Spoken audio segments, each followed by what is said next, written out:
Hello, greetings. It's Mari Smith here, and today I am joined by a wonderful instructor at the BG5 Business Institute, Michael Brown. He has been immersed in the human design for business world, which is the BG5, for about 15 years, as you'll hear in a moment. And he is one of the leading instructors at the Institute, teaching a lot of the different courses. We'll get into that in a moment. So, without further ado, welcome, Michael. I'm so happy you're here. Hi, Mary. Thank you. Yeah, I really appreciate being here and being interviewed. So we had our first connection doing the social media class together. So it's That's nice to right. connect with you. Can you believe that's already 2 years? 2 years. Wow. 2024. Yeah. That's amazing. You're like blinking, the time flies by. So Wow. I'm here, and right now it's a sunny Ashland, Oregon. You, I believe, are in Boston, Massachusetts. I'm in Boston. Yeah, it's really cold here, and we're supposed to get lots of snow this coming weekend. Oh, rather you than me. We have skiing here. I'm not a skier. I'm not really a snow person, although I was born and raised in Canada. So you'd think that I'd be a snow person. But nonetheless, we're going to dive right into talking about the business application of the human design system, which is called BG5. Folks watching this, that just simply stands for Base Group 5. And you can explore the BG5 Business Institute website, get your free chart, get a reading, start taking some classes, and maybe take a class from Michael. He is one of the main teachers, and I have taken classes, and I've even co-led, as Michael just mentioned, classes there. So let's just start. Here's where I like to start with some of these interviews I've been doing, both with the BG5 and the International Human Design side. Have folks know your background, because I know you come from you got corporate training, team building, so that goes really nicely with the business side of human design. Not like somebody has to have a corporate background, but just help everybody understand what your background is, and then when was it you first encountered human design slash BG5, and how that's impacted you. My origin story with human design started in 2005. I had no idea what it was. I had never heard of it. And I was at this 3-day workshop. It was a workshop on just personal development. And suddenly, it was a 3-day workshop. The last hour of the workshop, he had finished up, the guy presenting, and he said, by the way, I've been studying this thing called human design. For some reason, he had his computer there and he started creating charts for people. I had never seen it. I was not even interested in astrology, anything like that. I didn't even know too much about it. And then suddenly I looked at that chart.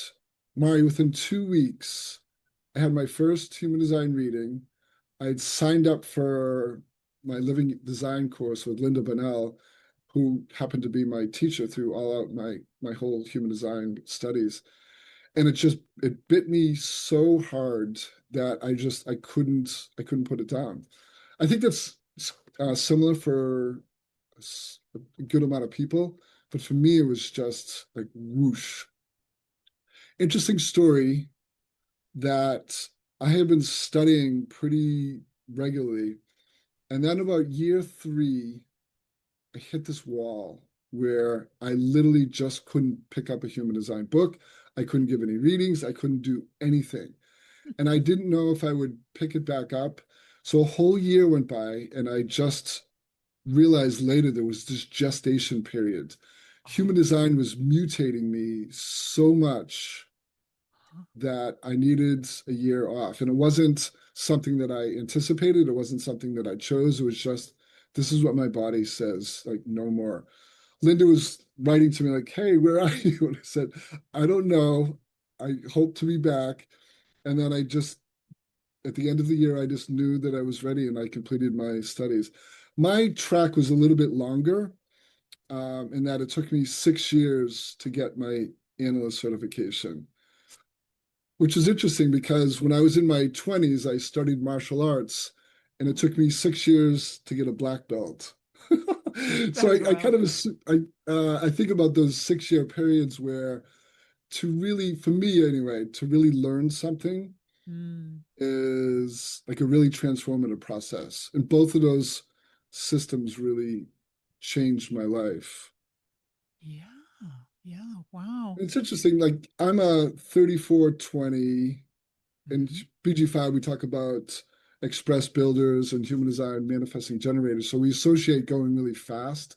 I can Yeah. do that, but there's another part of me that likes to go super deep.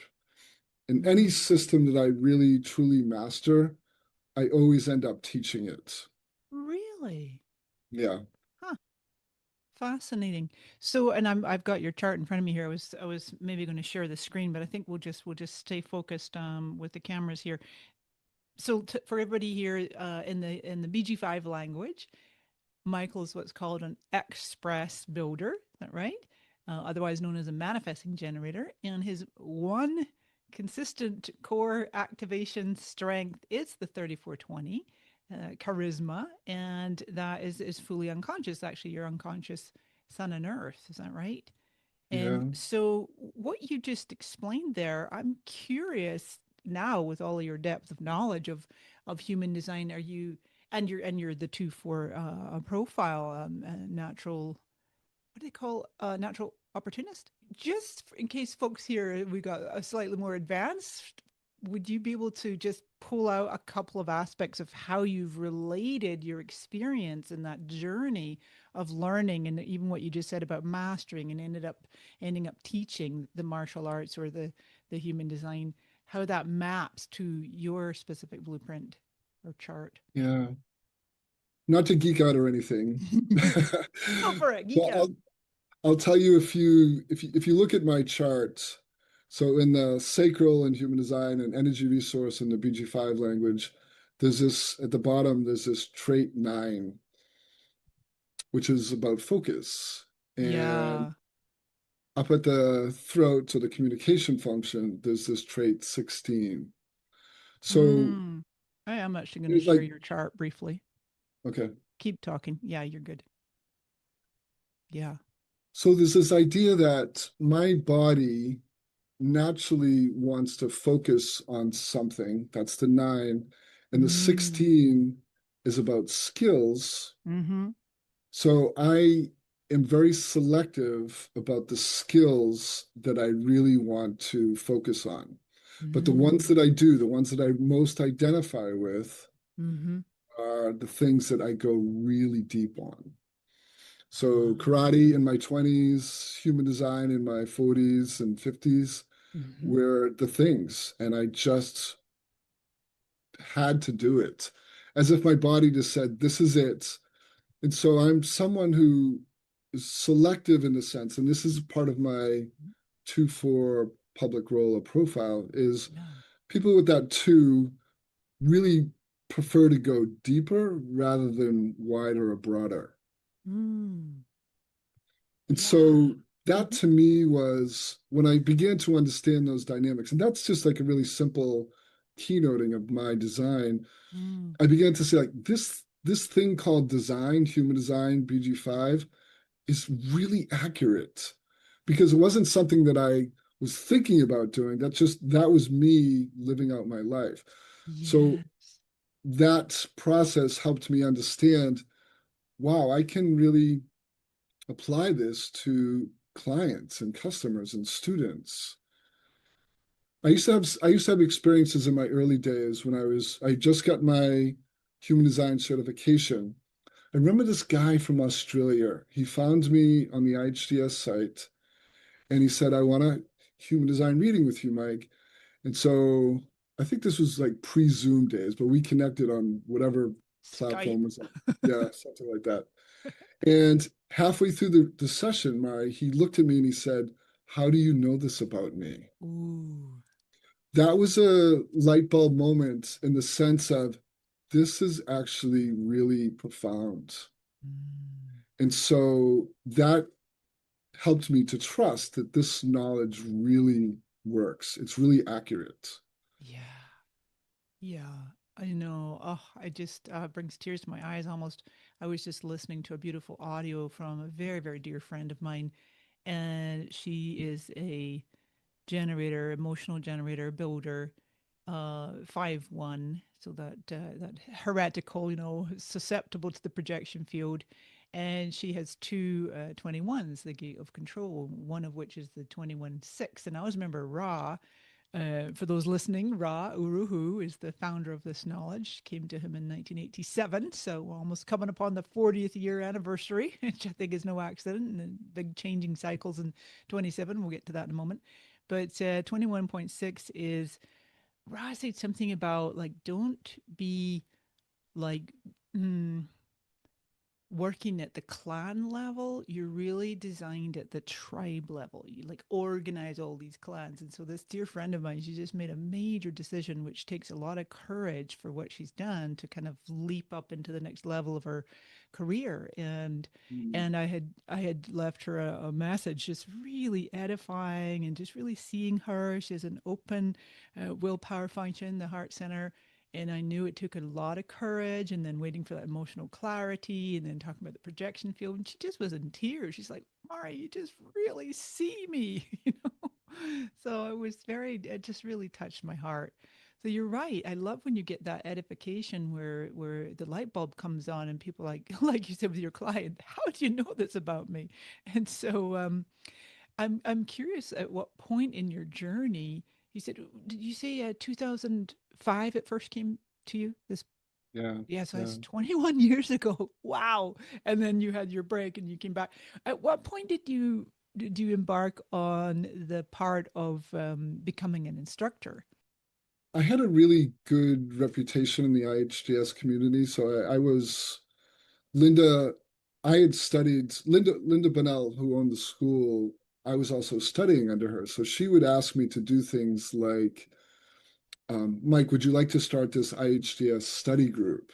Oh. Which was, what's a study group? I didn't really even know what that meant, but Uh-huh. I just started putting it together, and I didn't really know what to do, so I started teaching just concepts. And then I had this amazing experience. I was like, why don't I just start interviewing the teachers? Ooh. And so I felt like this young guy who just got his certification, but I'm hanging out with these who were all of the teachers during that time were Ra's students. Mm. So I felt like I was playing in the big leagues. You are. It was, it was kind of wild Yeah. to be able to do that. And then Ra started teaching BG5 in 2008, I think, maybe. And at the time, it was really expensive, and I didn't know I was going to afford it. And then Linda brought it into the institute, I mean, the IHDS. And the first teacher was one of my really close mentors. And she said, Mike, become my TA. And she taught it for a couple semesters. And then she said, okay, I'm done. She's a projector advisor. So she did it for 1 year and then she was done. And then Linda asked me to teach that very next year. So I started teaching in, I think, 2011. And I was unsure of it. But as soon as I stepped into the role, it felt so natural to me. Mm. Yeah. Oh, I love that. Yeah, and so you and I have our authorities in common. It's that the energy resource or the sacral. Some people say either way. And so the journey that you're describing to me, there were my mind wants to use the word invitations, but I want to leave that for the projector and advisor world. But it was like you continually were presented with opportunities that you simply responded to and trusted your gut.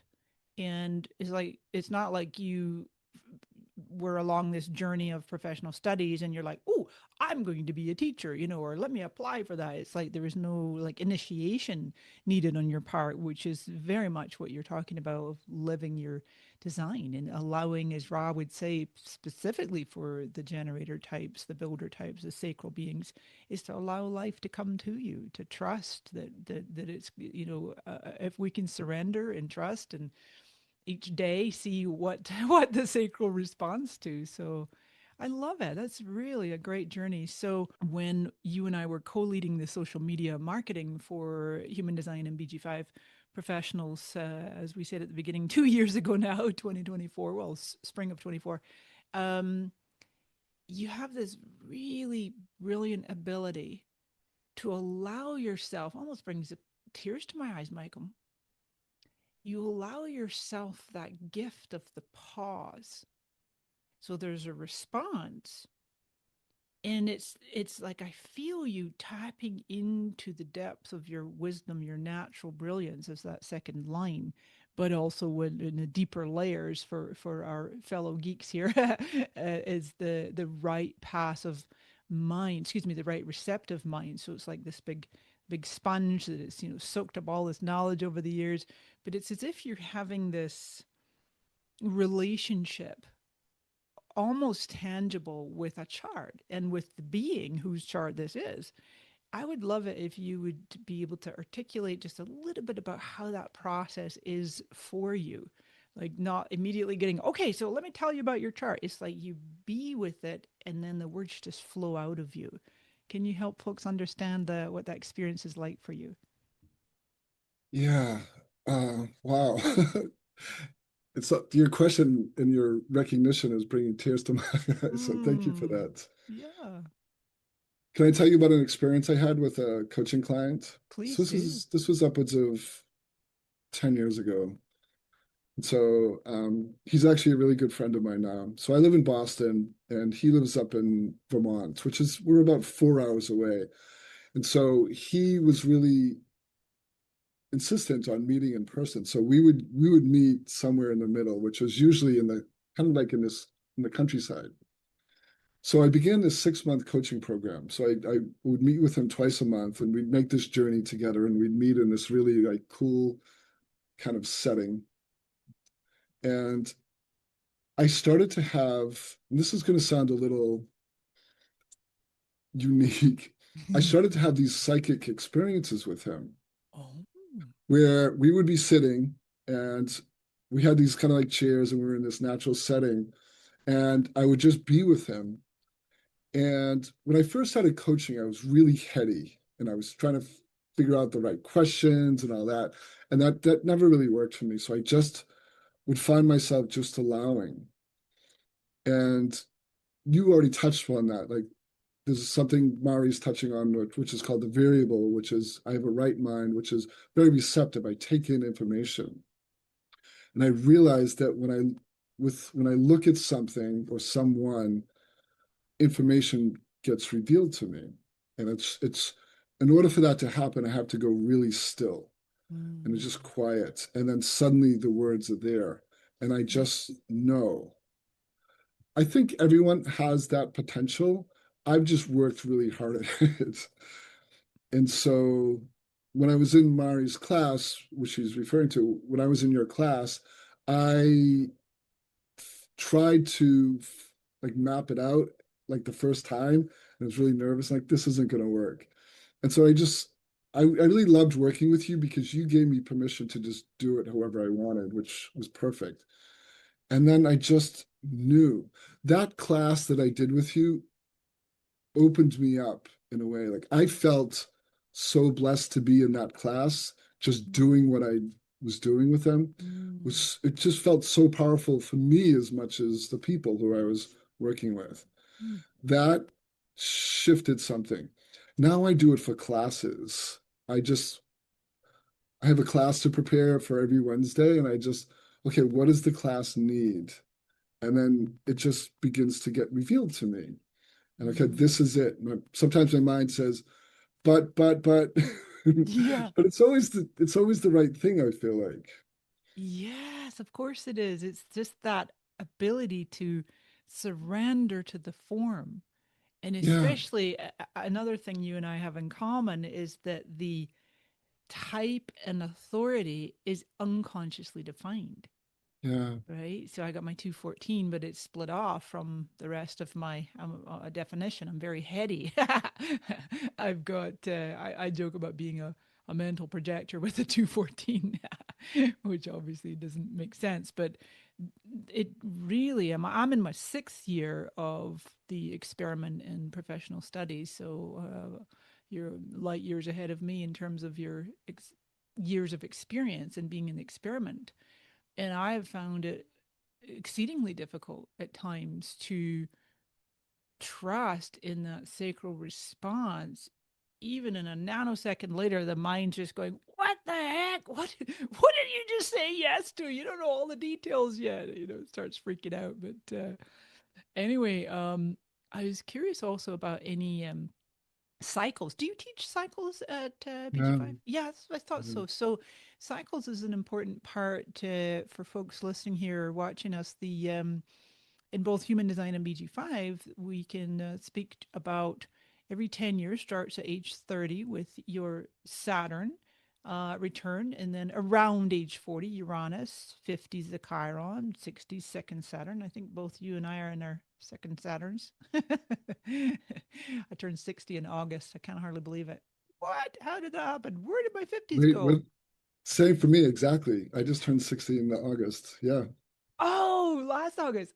That's right. Yeah, yeah. Our birthdays are quite close, but yeah. Oh, so because the journey you were sharing about since 2005, and then and I see that's not too far from your Uranus. So just touch on a little bit, if you will, Mike, about what even sometimes retroactively, but I know because for me it was retroactive.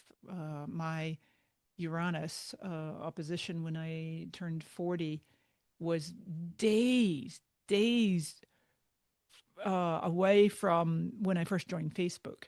And I became an instant like evangelist. And my natal cross is explanation. The right angle cross of explanation is Perfect. the 1, Perfect. 3, 10 line ones.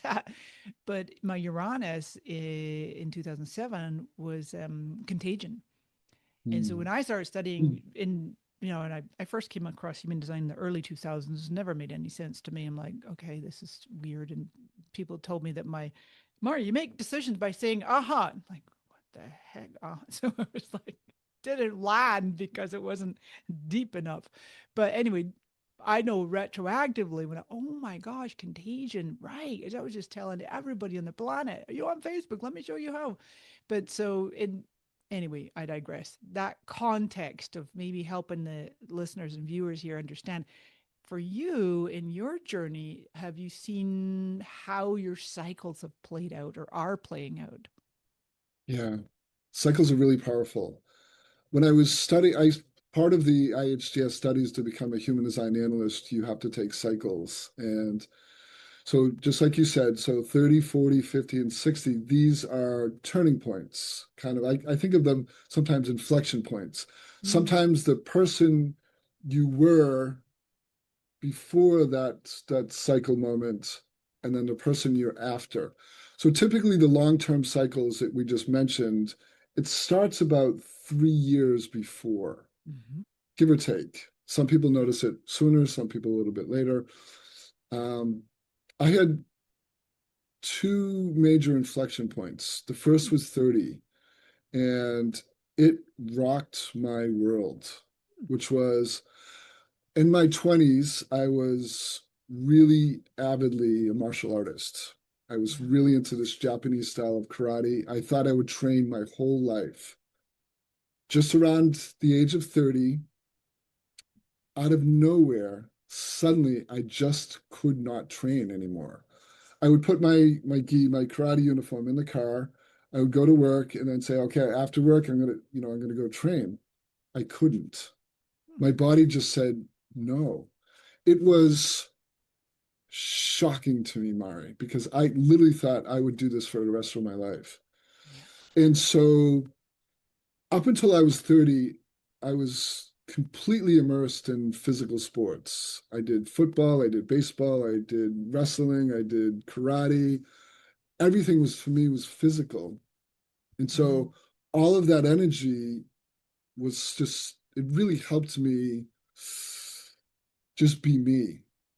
But mm, when I couldn't train anymore, I tried to replace karate and I couldn't. And so what happened is this huge shift when I went from being a physical being to being more like a spiritual being.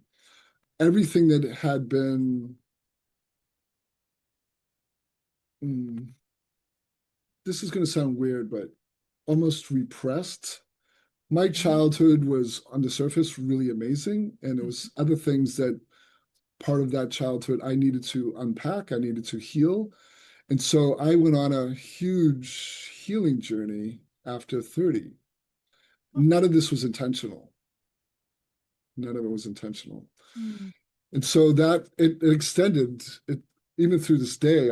I consider my healing path one of the most important things in my life. The other inflection point, 40 was not a big deal for me. It was just like whew, right through. 50 is the Chiron. And I think that's for a lot of people, it's a big shift. For Mm. me, it completely stopped my life cold, which was so Mari, you're talking about these incarnation crosses, or in BG5, we talk about life work themes. Mm. The cycle that we're moving into is called the sleeping phoenix, or the cross of individuality. My natal cross is a sleeping phoenix, Mhm. the cross I was born with, but my Chiron cross, incarnation cross, is also a sleeping phoenix. So for anyone who doesn't know, incarnation crosses gives you the kind of the big picture of your life work, your purpose. The sleeping phoenix is one of the most individual crosses. It's also about birth, death, and rebirth. Mm. I got, I'm going to be a little dramatic for a second, but I got decimated on my Chiron. Like everything, I went broke. Wow. And I just couldn't even work. Mm. I had this career and it ended, and I just everything collapsed. And so what happened is after the Chiron, I started to put the pieces back together. But to do that, I had to completely begin to dismantle all of my shadow patterns. I had to Mm. figure out what they were. I had to figure out tools to move through them because I knew on some level that who I was before and who I was going to be afterwards were not going to be the same person. I literally think of that as a demarcation point. I can look at the old Mike and say, I have empathy for you, but you are no, like those patterns are, they're done. It's not that my healing path is complete. It's my primary focal point in my life. Mm. So I think of it's a path of awakening. And again, I didn't choose any of this. This wasn't something I woke up and said, I want to do this. Life just said, you're going to do this. Mm. Mm. Wow. That's amazing. I know, and as Ra would say, no choice. And sometimes I know for me, it sometimes feels retroactive when I'm like, wow, that was meant to happen. This was meant to happen. That's how it, if that didn't happen, then all these other things wouldn't have happened, you know? So, yeah. Would you be able to elaborate a little bit more on you said the life theme cycles is the terminology used in BG5. How do cycles apply in the business world? Is it for a specific individual, or do they apply to a specific business? Or Great question. A lot of our clients will be either at one of those points, 30, 40, mm, 50, or 60, okay. or they're going to be somewhere in the middle. Mm, And mm, so we can also look at someone's annual cycle. So every year we have these life themes that people go through. And so we can match that. So interestingly, I like to look at when I'm dealing with the clients, I'll look at their design and think, okay, this is what we need to talk about. But then I look at their annual cycle and I look at where they are in terms of their bigger cycles. So sometimes you'll meet a person who's at some huge inflection point when they're coming to you for a design session, but then you look and like, but next year you're gonna be going through this really big cycle. mm. And I know that it's already begin to start for them because again, the bigger cycles, the energy starts to show up a few years before. Yes. So Mm, that's why it's so important when people, if I didn't know human design, I don't know what I would have done because when my life fell apart, I blamed myself. And it was Mm, only actually when I come out the other side that I really began to understand, like, no, this was just supposed to be a part of my path. yeah. It's so it helped me out of my depression, it helped me out of my anxiety much faster than otherwise. So being able to give that information now, not everyone goes through such dramatic changes, Mm, but they will go through some form of change. yeah. Yeah. So, and I would think, gosh, now my mind wants to loop in the major planetary cycle, February 15, 2027, completion of a 412-year cycle. I just find it, I like you just said, I don't know what I would have done without human design. This knowledge is for these times. And Ra would always say it's for the children. It's like for the next generations. Of course, we've got the solar plexus mutation happening. And one of my main professors, instructors at the International Human Design School, Dr. Andrea Reichel Wolf, taking the differentiation degree and the dream rave and so on and so forth. Some more classes, really advanced ones with her, and I really appreciate how she explains that the thing that's going to keep people steady and authentic and living their design is this knowledge, is honoring that strategy and authority. And what I find challenging, to be honest, is as human design grows in popularity, we've got this whole other category over here called pop HD. um, Folks will take a very quick quick online course, and get some kind of mm, choosing my words so carefully. My mind wants to say fabricated certification of like, oh great, okay, you did this 4 week course, now you can go and you're a human design whatever expert.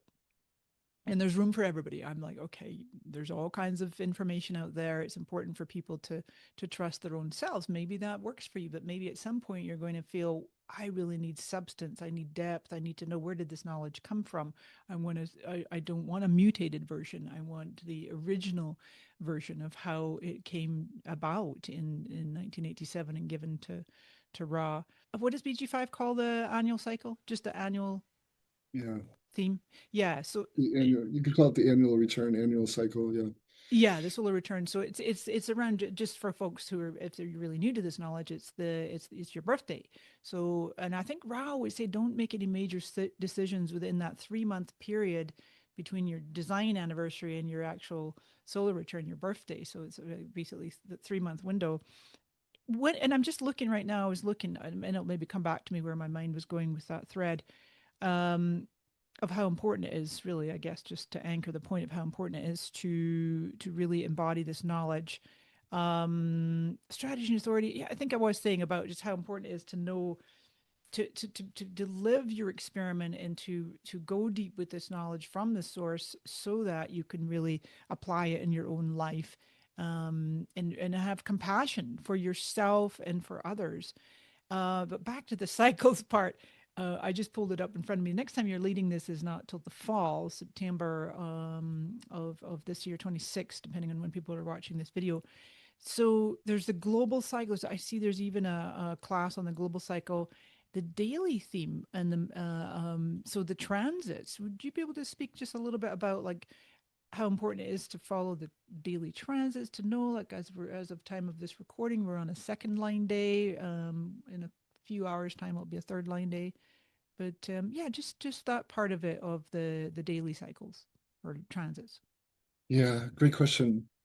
So for people who don't know, people who might be new to it, every day brings this global energy based on the what we're talking about as the transits. The transits, when you look at a transit chart, it's only on the conscious side because when you actually look at a human design or a BG5 career design chart, you see these two columns of numbers. One's black, one's red. The red's unconscious. The red is actually when you're born, that those energies come in 3 months actually before you were born. So that doesn't really, we don't use that when we're looking at daily transits. Just a quick tip. Mm-hmm. And so when you look at the transits, that transit chart actually is in relationship to your design, your natal design chart. And so you'll notice that certain things are activated, which on a really simple level influence you. When you're not aware of it at all, you're just operating on autopilot. So I tell my students when we're working with these daily transits is notice things like different strengths are defined, which means different functions or centers are going to be defined. And you'll see those energies reflected in the world around you. Mm. You also will feel it in your body. And there are certain transits that impact us as individuals, but also the world. And you watch this when I this is a little kind of game I play with myself when I'm watching people drive on the way to work and people are like really crazy. I'm like, what is going on? I'll usually look at the transits and there'll be something there that says, oh. So I developed for the cycles class, I developed this little simple tool that I called alignment coaching, where we Wait, just look at say that again. someone's chart. Say, Alignment, oh, alignment coaching. Okay, yeah, I alignment love it. coaching, yeah. Yeah, yeah. So what we do is we match someone's chart to the transits and we look at what gets defined that they don't normally have defined, which Mm-hmm, is going to, mm-hmm. in some way, put some pressure, some conditioning on them. Yep. And within that kind of umbrella of alignment coaching, there's what I call hotspots. Mm. Hotspots are simply certain configurations that are going to bring definition to your chart, which is going to bring in an energy that you don't normally experience. Yeah. So here's an example, and this I'm really dealing with this a lot now. So in the throat or the communication function, Mm-hmm. there are two traits on the right side, the 12 and the 22. Mm-hmm. My hotspots are the 22 and the 36, which are the traits on the opposite side, which brings me emotional definition that I don't normally have. Mm-hmm. Mm-hmm. So I've been dealing with for weeks and weeks and weeks, even months sometimes with the 36, this emotional energy that's not normally there. Mm-hmm. So I feel this energy. And so the 1222 has this, it's kind of the both passion, which is kind of fun, but it's also melancholy on the other side. And the 3536 is this kind of like desire for new experiences, which is kind of fun. But on the flip side is these kind of squashed expectations that aren't met, like real disappointment when things Mm. don't turn out how I think they should. That's not me at my core, but the Mm-hmm. conditioning is there. So that's a simple example. So when we come back to us as BG5 consultants, this concept of alignment coaching is something we can do really simply with our clients. It's almost we whisper in their ear, like, hey, for the next couple of weeks, you're going to be dealing with this energy. Just be aware of it. Don't take it personally. Don't overreact. Don't think something's wrong with you. Yeah, I that's love that stuff. I Mari, I just love it love it. too. It's so good. And it's funny as you're explaining, I'm like, sometimes it's retroactive. Like, for example, a few days I'd reached out to someone and I had purchased a service from them, and it had been many, many, many weeks. And I was banging on their door and, just keep chipping in and pinging them in a message and going, like, when are you going to be ready? And then I got frustrated, which is the not self signature of the builder. And I just was like, what is happening? I'm going to need to ask for my money back if you don't like deliver. And this person knows human design, and he was looking at my chart. And he's like, undefined root, undefined, solar plexus. But right now, everybody, the 4037 versus a lot more emotionality. And I was just peeking at the transits as well. We just literally, actually, as of time of this recording, just this morning, Venus goes into the 19, and that hooks up my 49. But at the time, this was a few days ago, like I say, and yeah, so it was just the impatience. And I know about myself with I got the two gate 49s or trait 49s, and it really needs to stay in touch. It needs to know, and it's relationships, which sometimes can be business relationships. What's happening? Keep me in the loop. I can handle a delay, but don't just go radio silent on me when I'm like, come on. And but it was retroactive, and it took this person to point out to me that, oh, because I'm normally like just very compassionate, very understanding. I can have a lot of patience, but I realized retroactively, oh my gosh, I'm being like literally was influenced by the transits on that day. So yeah, a lot of emotionality. Now let's keep talking here about a business and the BG5 in our final segment here. How have you seen or experienced over the years, and especially being an instructor at the BG5 Business Institute and teaching many of the class? Do you do foundations as well as certifications and Yeah. cycles? Mhm. Is that the three that you teach? Yeah. Yeah. What have you seen, Mike, that with this body of knowledge, with this incredible transformational work, how it impacts businesses slash groups, both small and large? What's the potential there? I think the first and biggest potential is individualization, which means, I mean, how many business books do you think there are out there? There's got to be thousands, right?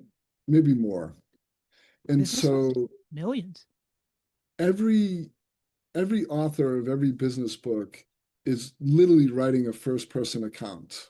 Yeah. Even if they've created a system that seems kind of universal, it's based on that person's experience at a very particular time with a very specific. So when we look at design, it's it's like a fingerprint. Mm. We're saying to them, look, out of all of this wide knowledge base of business, you have a very, very, very specific way that you're designed to flourish in business, in your Yeah. career. You have your own unique way of making money. You have your own unique way of marketing. It's Mm. fingerprint individuality. Mm-hmm. And so to me, there is no other system. Like the typing systems are good on a general level, like Myers-Briggs and DISCs and Yep. the Strengths Finder, all of those things. I've taken them. Mm-hmm. They're good at a certain level. I've even taught some of them, and I just thought they don't even hold a candle to human design in BG5. I mean, not Totally. even close. Yep. It's kind of fun, like, oh, you're this or you're this, but literally for us, it's crazy specific. Yeah. And so if you're working with a business as a totality and you have groups and you have partnerships, the information that we can give, BG5, one of the biggest things that Rod started with was just small businesses, 3 to 5 people. And we can do so much with a group that size. We can look at group dynamics. We can look at partnership dynamics, which partnership we think about, 2 people, you know, we think in terms of like either friends or marriage. But when you think about a business owner and their team leader, Mm. or like someone who's like running a project and they've been put in charge, their leadership qualities, their leadership style. Mm. One of my students just gave me a project, and the it was like in a massage studio where this one person was put in charge of this group. The person in charge had no leadership, none in her design, whereas the people under her. And so she was really struggling. And it kind of made me aware of like, wow, if we could just help them understand the dynamics, it alleviates attrition, people getting mad, misunderstandings, and also just finding like we all need to be in business in some level, Mhm. but if we can do it in a way that really matches who we are, that makes all the difference in someone's life. I'm Yes. passionate about this, as you can tell.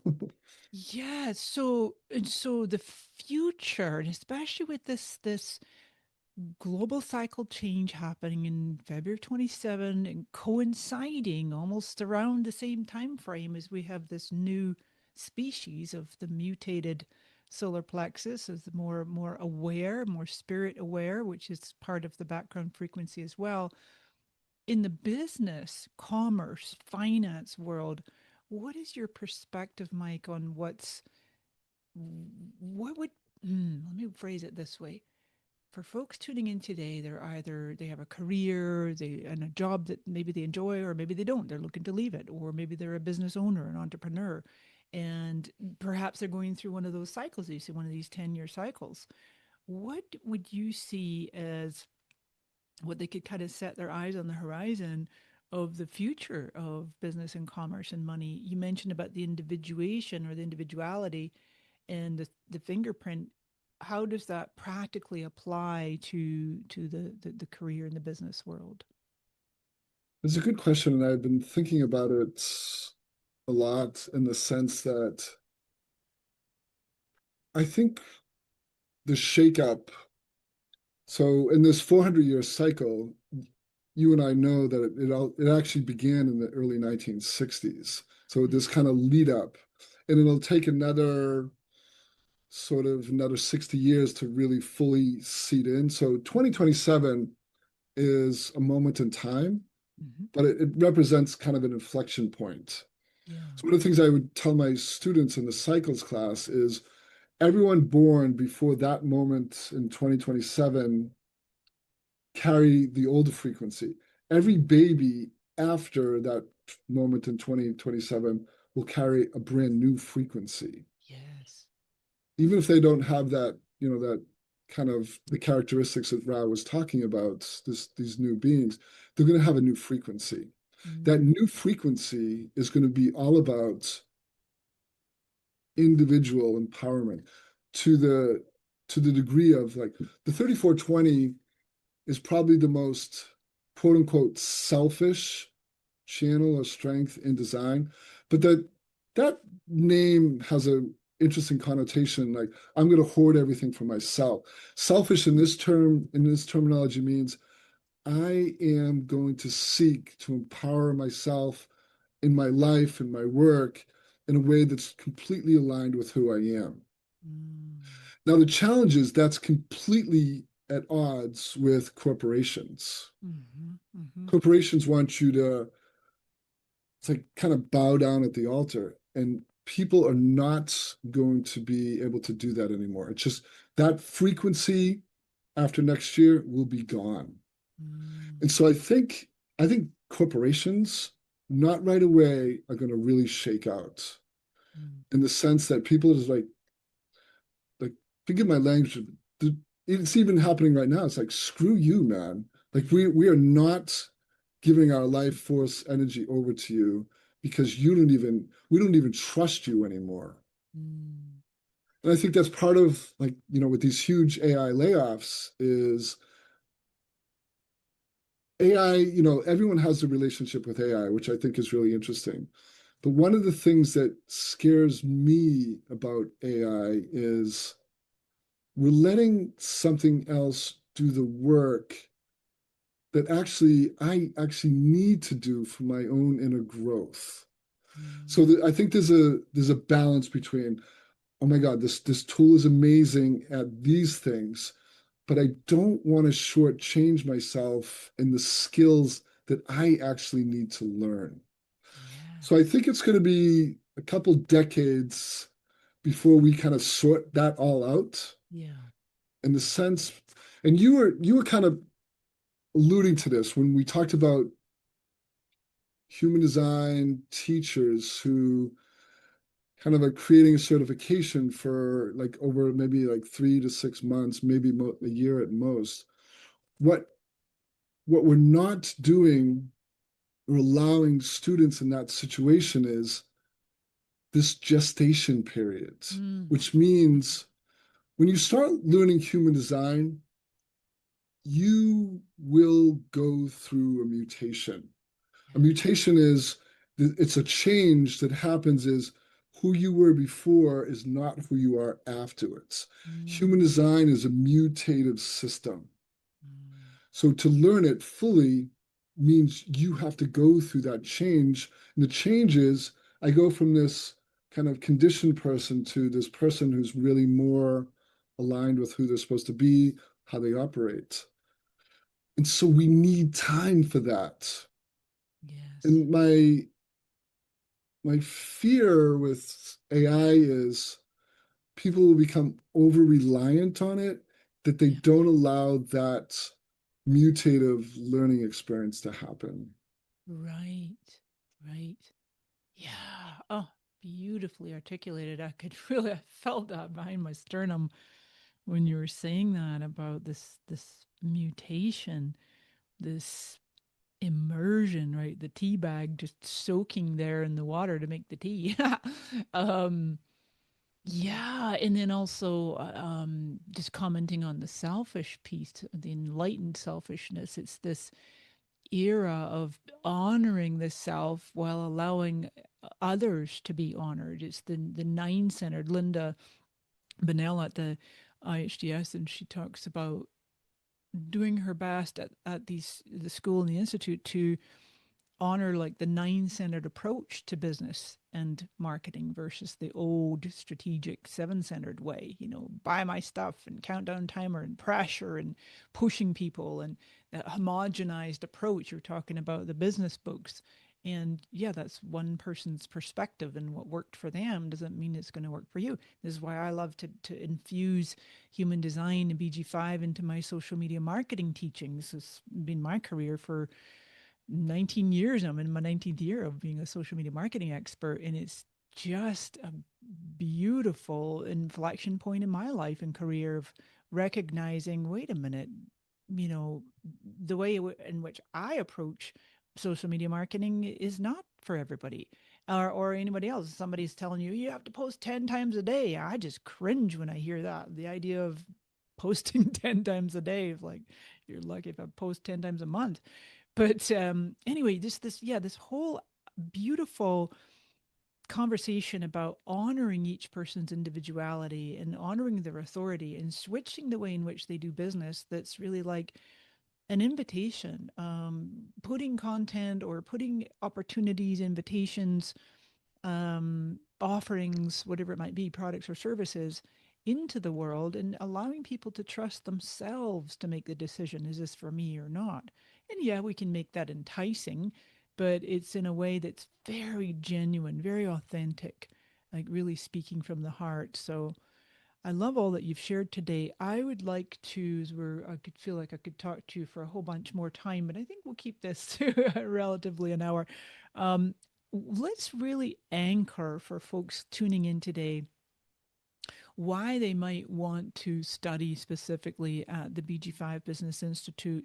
And there's some very basic and free information. And then if they were wanting to either go along the path of becoming a certified career and business consultant. There's the 2 semesters of foundations and then 3 semesters of the certification, and then they can go on to do even some of the advanced ones.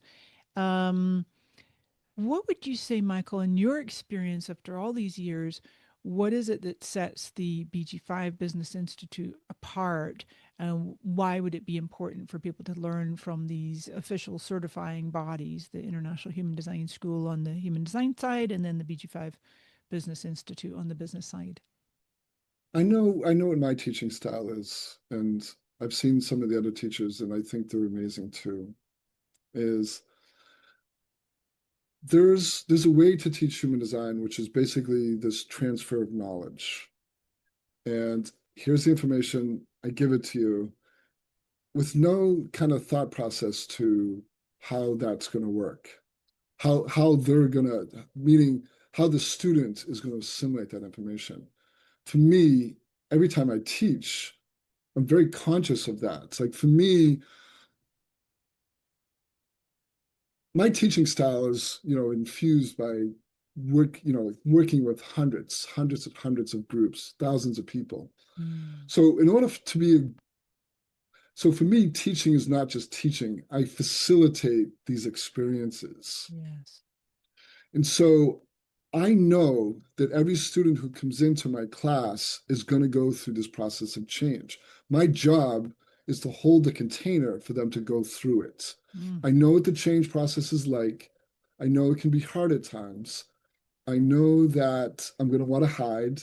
I know that I'm going to when Mike calls me out and asks me to do some keynoting, like I create the safest environment that I possibly can because I remember those early days.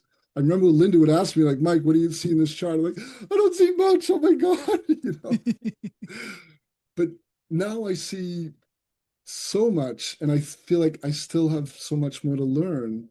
I Mm, want students to feel safe enough to go through that process. For me, and I think a lot of other teachers in the Institute, we hold ourselves to a caliber, which is I am not just transferring information to you. I am helping you transform other people's life. In order for you to be able to transform someone else's life, you have to give yourself permission to go through that transformation first. mm, I see all that and I hold it really dear when I work with students. And I know that a lot of the other teachers have very similar experiences where they teach from a place of alignment, mm, authenticity. mhm. Yeah, yeah. Well, exactly. And also, although you were saying earlier that human design is a mutative experience, my interpretation and help me understand if this is what you were meaning is the information itself has the power, if you let it, to mutate you. And I think that what a lot of folks have done out there in the pop HD world is, oh, human design needs to be mutated. I'm going to make up a whole new language. I'm going to create different keynotes. I'm going to create different names for it. And like I say, no judgment, there's room for everybody. But what I love about the BG5 Business Institute and the International Human Design School, IHDS, is the teachings are absolutely as close to source as possible. I mean, it's literally it's like lineage. There's a lineage here that we're learning from the source knowledge. Is that would you say that's the case here? Yeah, I think you really nailed it and you explained it really well. I I was lucky. I wasn't Ra's direct student, Mm. but I learned from all his students and his the teachers he chose. So I was like quote unquote second generation. Yeah, But yeah. I feel that frequency. I trust that when Rod taught BG5, he taught it for 3 years, from 2005 to 2008. Hmm. I'll tell my students, look, when he taught it in the world right now is very different. I remember those times really acutely. Mm. It's nothing like back then is nothing like it is now. Like we did not deal with the political, like, I mean, there was stuff happening like anytime, but not to the degree it's happening now. And the Yeah, business world has changed dramatically. So we have to, we think about this really consciously in the Institute, which is we need to upgrade to fit the times, yeah, but we need to do it in a way that honors. And I trust myself implicitly that I'm going to do that yeah. because the frequency is inside of me. Mm. And I bring that. So I can speak for myself. And I know the intention of the Institute is to do the same thing. People like Karen Sherwood, Lavina, Banu, Veronica, Tuck, they carried the frequency amazingly. Mm. Mm. And Yeah. so that frequency, another way to think about it is you've gone through the process of integrating the material. Mm. And so when you share the material in a way that's aligned, your clients are going to go through that transformative experience as well. Mm. See, my sacral is responding. Um, what just popped in my mind was book smart versus embodiment. Yeah, good way to say it. Yeah. Embodiment is such a amazing concept. I don't think I really fully understood it until recently, where I think I've always lived it, but I Mm. didn't understand it as a mental concept until recently. Mm. It's like this felt way to I live this. That's Mm. another way to say embodiment. Yeah. Yeah. The passenger consciousness, right? Just that witness going, oh, look what the body's doing now. Just allowing it to come through. And I want to actually anchor this whole piece we're talking about here with the source knowledge, the two official certifying organizations in the world as licensed by Jovian Archive, the founders' family running that business there, Ra, uh, and the reason that, for example, we're talking specifically about BG5. There's 2 semesters of foundations, 3 semesters of the certification, and then to go on if you wanted to do like the OC16, the profit potentials, cycles. Am I right in thinking the prerequisite for cycles is you have to go through At least um, 2 semesters of certification. perfect, at least it perfect. That's what I thought. Okay. So the reason that either the human design side or the BG5 side is there's a prolonged period of time, and yes, it takes an investment, is this direct relationship to this piece that we're talking about, the embodiment. Like Ra would say, even like the analyst training, if you're going to go in the human design side, it's like 3.5 years. You're part way through your first 7 year cycle. And there's much more likelihood of at least the roots or the seeds planted for that embodiment versus someone just going through a really fast experience and having some semblance of book smart mind knowledge, but not really able to transfer the frequency of this mutative knowledge. So, and then one last piece, made myself a little note here, is I think I started to speak about it and then my mind jumped around as you mentioned about the 3420 and the individual circuitry and these, that's a part of the cross. Your cross is the coming cross. And with the sleeping phoenix, am I right in thinking that? Yeah, just double Yeah, check because my yeah. mind goes, wait, is that right? Yeah, you said that right. Sleeping phoenix, the 3420, 5559. And this selfishness, I think about that in 2 ways. It's when they say on the airplane, always put your oxygen mask on first. You're no use to anybody if you're not taking care of yourself.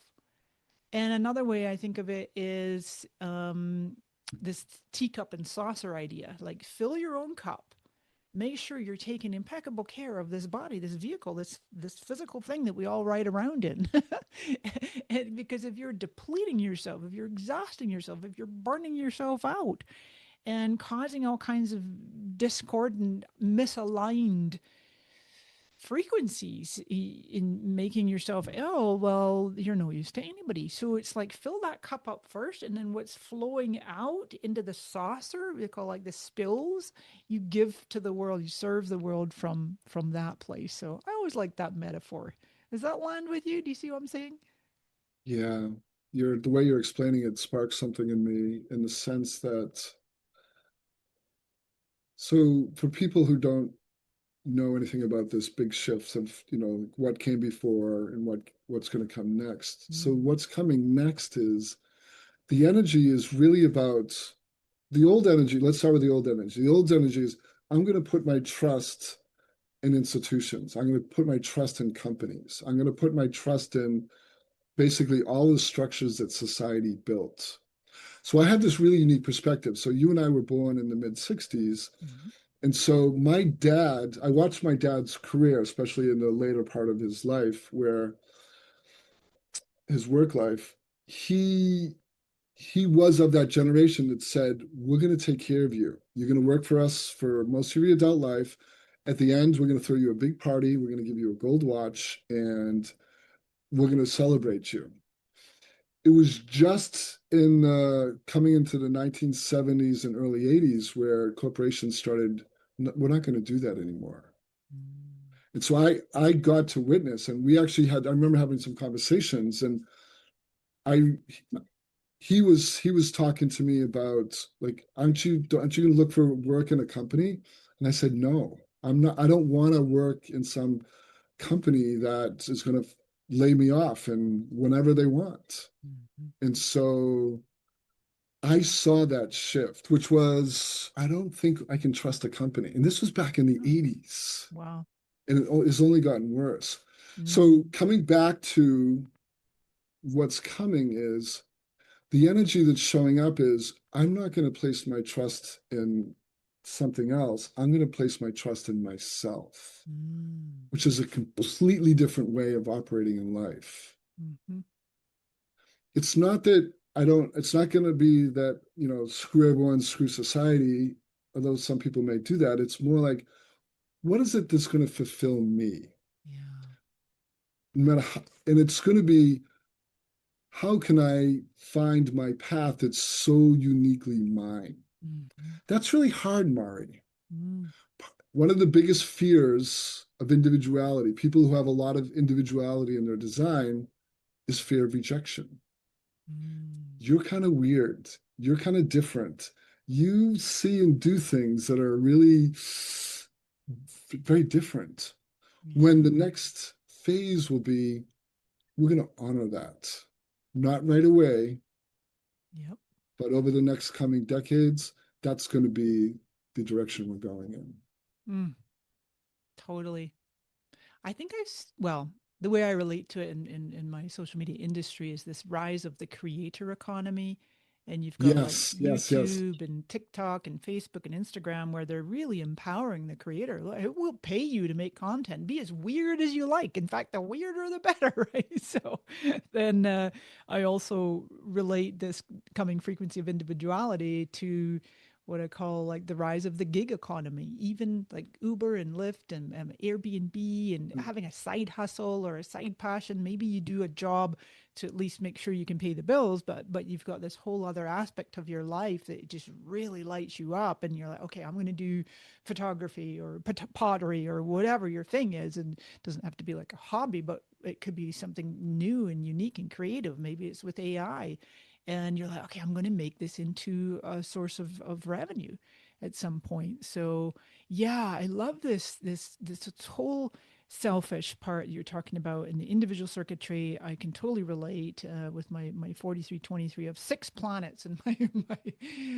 structuring, my individuality, sharing my insights, and then my 214, and then you with your 3420. So there's a lot of individual circuitry between the two of us. And yeah, gosh, this has been amazing. We've covered a lot of topics. We went a little bit over time here, which is absolutely no problem because it was delightful. And yeah, so folks can find you at the BG5 Business Institute, and come and check out one of your courses there. And you've got your details, I know, under the faculty. I think maybe your, um, yeah, they can reach you by email, or I know Yeah. you're not really on social or have a website and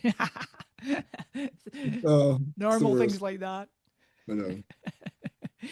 Beautiful, but you got your email there. So yeah, it's such a delight, Mike. I just love your frequency, and you're so you. You really shine your light by being you, and it's a delight to be on this journey with you. And I'll be in some of your classes, and I know, yeah, and I just look forward to seeing what unfolds in this grand world. And so, folks tuning in here, of course, you can go to BG5BusinessInstitute.com, check out some of Michael's classes, or just get started somewhere. Don't get you don't have, what's that saying about the elephant, one bite at a time.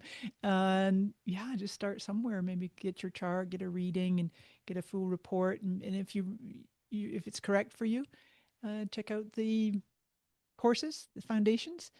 And Michael, any closing thoughts, any final wisdom that comes to you? So this is a time of change. And one of the things when you study design, whether it's career design, BG5, or human design, the more that you can just come back to within yourself, find those places where the decision's really clear. We talk about strategy and authority. It's going to ground you, it's going to align you, it's going to help you move forward through these changes. The noise outside is really loud, but the internal, your authority, the way you operate is really present in each and every moment. So that's the thing to come back to. That's the things that's going to align you. So Mm. that's the way forward. Yes, yes, yes, yes. Amen. Thanks, Mike. Wonderful being here with you today.